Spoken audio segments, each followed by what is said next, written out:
Hello, this is Scott Tigg again, and wanted to show you one of my new additions. This is the K5LA PVC Train horn.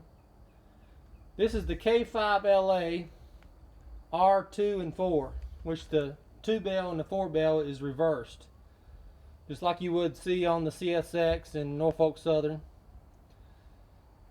And I mounted the horns on top of the manifold, as you see here. And I'm going to blow this for you to show you what it sounds like. Put the camera down.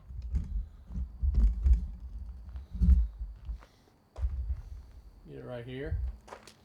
Alright, here we go. K5LA.